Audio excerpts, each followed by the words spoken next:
Series নির্ধারণী শেষ one day কাল। কোচিং স্টাফে সালাউদ্দিনের আধিপত্য নিয়ে প্রশ্ন আশরাফুলের। তো হেড কোচের কালকে ইনভলভনেস দেখে আমার কাছে মনে হয়েছে যে একদমই জিরো ইনভলভনেস। পুরো ডিসিশনগুলাই হয়তো বা সালাউদ্দিন ভাই নিচ্ছেন। ত্রিদেশীয় টি-20 খেলতে বাংলাদেশকে আমন্ত্রণ শ্রীলঙ্কার। বিসিবি সভাপতি ফিরলে সিদ্ধান্ত।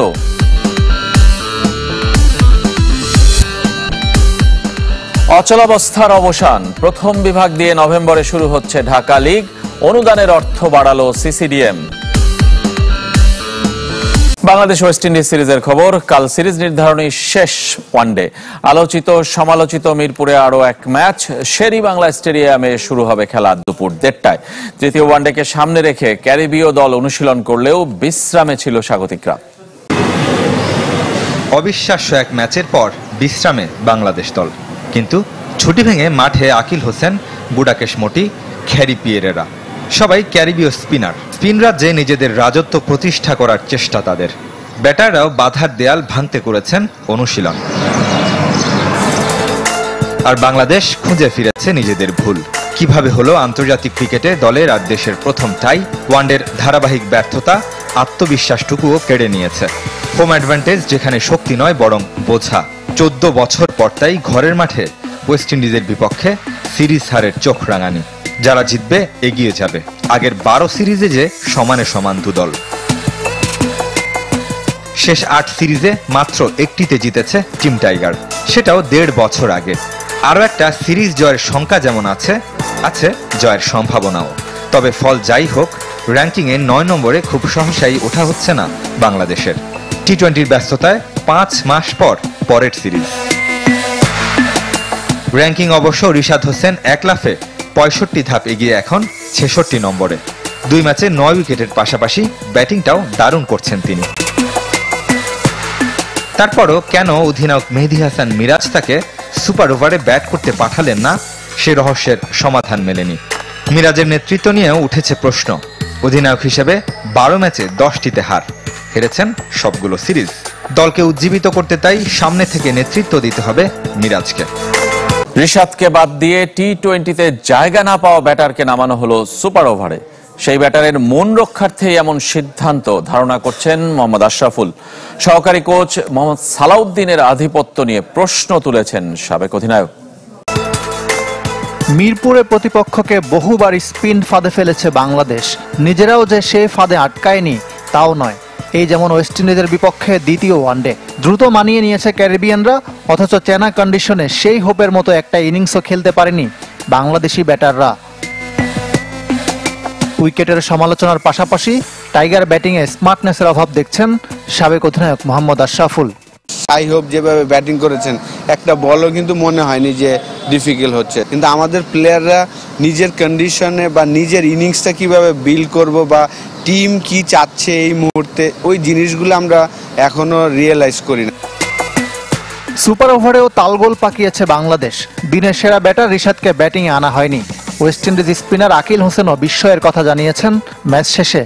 যাকে আমরা টি-20 দলই রাখি না, তাকে আপনি 1 ওভারের খেলায় নামাচ্ছেন, এটা তো অবশ্যই হাস্যকর একটা ডিসিশন ছিল। আমার কাছে মনে হয়েছে যে যেহেতু আমাদের কালচারে আমরা ভেবেছি যে তাকে না নামালে হয়তোবা সে মাইন্ড করবে, এই বিষয়টা মনে হয়েছিল। সুপার ওভার সহ ম্যাচের গুরুত্বপূর্ণ সময়ে অনেকটা নিষ্ক্রিয় ভূমিকায় দেখা গেছে হেড কোচ ফিল সিমন্সকে। সব সিদ্ধান্ত ও পরিকল্পনা সিনিয়র সহকারী কোচ মোহাম্মদ সালাউদ্দিন করছেন কিনা, এমন প্রশ্ন তুলেছেন মোহাম্মদ আশরাফুল। হেড কোচের কালকে ইনভলভনেস দেখে আমার কাছে মনে হয়েছে যে একদমই জিরো ইনভলভনেস। পুরো ডিসিশনগুলাই হয়তোবা সালাউদ্দিন ভাই নিচ্ছেন, আমার কাছে যেটা মনে হয়। তো এই জায়গায় হয়তোবা আরও যারা ভালো আছেন তাদেরও হয়তোবা ইনভলভ করতে পারেন। তবে এখনো অধিনায়ক মেহেদী মিরাজের উপর আস্থা রাখছেন আশরাফুল। এদিকে ওয়েস্ট ইন্ডিজের বিপক্ষে সিরিজের জন্য অনুশীলন শুরু করেছে টি-20 দল। স্কিল ট্রেনিং এ যোগ দেন তানজিম সাকিব, শেখ মেহেদী, তানজিদ তামিম, লিটন দাস, জাকের আলী, শামীম পাটোয়ারি, হাসান মাহমুদরা। শরীফুল ইসলাম এবং সাইফুদ্দিনকেও দেখা গেছে অনুশীলনে। সিনিয়র সহকারী coach Mohammad Salauddin, pace bowling coach Shaun Tait এবং বিসিবি কোচ সোহেল ইসলাম কাজ করেছেন ক্রিকেটারদের নিয়ে। বাংলাদেশকে ত্রিদেশীয় টি-20 সিরিজ খেলার প্রস্তাব দিয়েছে শ্রীলঙ্কা। ডিসেম্বরে আয়ারল্যান্ড সিরিজের শেষে এবং বিপিএল শুরুর আগে 15 দিনের সময় ফাঁকা আছে টাইগারদের। সেই সময় ত্রিদেশীয় টি-20 সিরিজ আয়োজন করতে চায় লঙ্কান ক্রিকেট বোর্ড। ইতিমধ্যে পাকিস্তান সেই প্রস্তাবে রাজি হয়েছে। বিসিবি সভাপতি দেশে ফিরলে ক্রিকেট অপারেশনসের সাথে আলোচনা করে চূড়ান্ত সিদ্ধান্ত নেবেন। বাংলাদেশ রাজি হলে আইরিশদের বিপক্ষে টি-20 সিরিজ খেলেই শ্রীলঙ্কায় উড়াল দেবে টিম টাইগার। ত্রিদেশীয় সিরিজের সবগুলো ম্যাচ কলম্বোতে আয়োজন করতে চায় লঙ্কান ক্রিকেট। অভিমান ভেঙেছে ঢাকার ক্লাবগুলোর। প্রথম বিভাগ লিগে অংশ নিতে রাজি 20 ক্লাবই।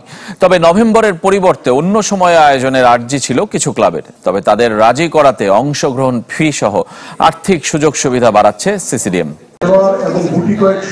বিসিবি নির্বাচনকে কেন্দ্র করে গেল 8 অক্টোবর ঢাকা ক্লাব অর্গানাইজার্স অ্যাসোসিয়েশনের একাধিক সংগঠক লীগ বর্জনের হুমকি দিয়েছিলেন। তবে ক্রিকেটারদের আয়ের উৎসের কথা ভেবে ক্লাব মালিকদের সাথে আলোচনায় বসেছিল কোয়াব, যেখানে ইতিবাচক ভূমিকা রেখেছেন তামিম ইকবাল। তাতেই প্রাণ ফিরতে চলেছে ঢাকার ক্লাব ক্রিকেটে। প্রথম বিভাগ লিগে অংশ নিচ্ছে 20 ক্লাবের সবগুলো।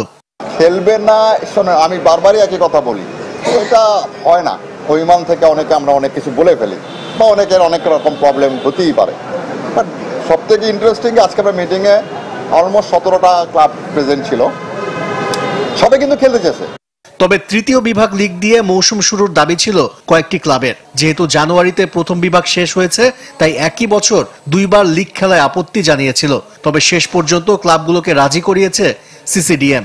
ফার্স্ট ডিভিশনের যদি প্লেয়াররা খেলতে না পারে, তারা সেকেন্ড ডিভিশনে খেলতে পারবে। সেকেন্ড ডিভিশনের প্লেয়ার যদি খেলতে না পারে, থার্ড ডিভিশন খেলতে পারবে। আমরা যদি থার্ড ডিভিশন থেকে শুরু করি, এই প্রবলেমটা আমরা গত 4 বছর আমি এজ এ ক্লাব অর্গানাইজার হিসেবে ফেস করছি। রাজি হবার পেছনে আর্থিক অনুদান গুরুত্বপূর্ণ। 50% বেড়ে এবার পার্টিসিপেশন ফি হচ্ছে 13.5 লাখ। প্রাইজ মানিও বাড়ছে। শীর্ষ দল 8 লাখ আর তলানির দল পাবে 2 লাখ টাকা। জার্সি তৈরির জন্য দেবে আরো 2.5 লাখ টাকা। নভেম্বরের মাঝামাঝি শুরু হবে প্রথম বিভাগ লিগ। দলবদল প্রথম সপ্তাহে 5 ভেন্যুতে আয়োজন করতে চায় সিসিডিএম। বিকেএসপির 2 মাঠ, কেরানীগঞ্জের পাশাপাশি বসুন্ধরা স্টেডিয়ামেও হবে খেলা। দেশের বাইরের ক্রিকেটের খবর। বিশ্ব রেকর্ড গড়লেন আসিফ আফ্রিদি। সবচেয়ে বয়সী ক্রিকেটার হিসেবে টেস্ট অভিষেকে 5 উইকেট নেয়ার কীর্তি গড়লেন পাকিস্তানি বাঁহাতি স্পিনার। ভেঙে দিয়েছেন 92 বছরের পুরনো রেকর্ডটি। তার 6 উইকেটেও অবশ্য প্রথম ইনিংসে দলকে লিড এনে দিতে পারেনি। রাওয়ালপিন্ডি টেস্টের তৃতীয় দিন শেষে দক্ষিণ আফ্রিকার চেয়ে 23 রানে এগিয়ে পাকিস্তান। 6 রান তুলতেই হারিয়েছে 4 উইকেট। প্রথম ইনিংসে দক্ষিণ আফ্রিকা তুলেছিল 404 রান।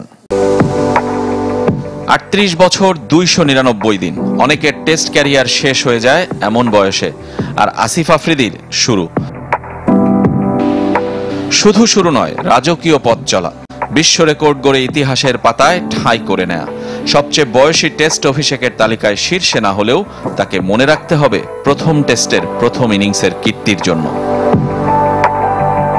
রাওয়ালপিন্ডিতে দক্ষিণ আফ্রিকার সাইমন হারমারকে ফিরিয়ে 5 পূর্ণ করেন এই বাঁহাতি স্পিনার, আর তাতেই রেকর্ড বুকে উঠে যায় আফ্রিদির নাম। পাকিস্তানের ক্রিকেটে আরও এক আফ্রিদির জয় জয়কার। ভেঙে দেন টেস্ট ইতিহাসের 92 বছরের পুরনো রেকর্ড। সবচেয়ে বেশি বয়সে অভিষেকে 5 উইকেট নেয়া বোলার এখন তিনি। এতদিন যা ছিল ইংল্যান্ডের চার্লস ম্যারিয়টের, ফাদার ম্যারিয়ট নামেই যিনি পরিচিত। 1933 সালে 37 বছর 332 দিন বয়সে ওভালে ওয়েস্ট ইন্ডিজের বিপক্ষে নিয়েছিলেন 5 উইকেট। বয়সী ক্রিকেটারদের অভিষেকের সেরা বোলিংয়ে পরের নামগুলো হাইন্স জনসন, ডগলাস কার ও জর্জ সিমসনের। 70 বছরের মধ্যে পাকিস্তানের সবচেয়ে বয়সী ক্রিকেটার আসিফ আফ্রিদি, আর দেশটির পুরো টেস্ট ইতিহাসে কেবল একজনই তার চেয়ে বয়সী ছিলেন। তিনি মিরান বাক্স। 47 বছর 248 দিনে অভিষেক হয়েছিল। সেটা 1955 সালের কথা।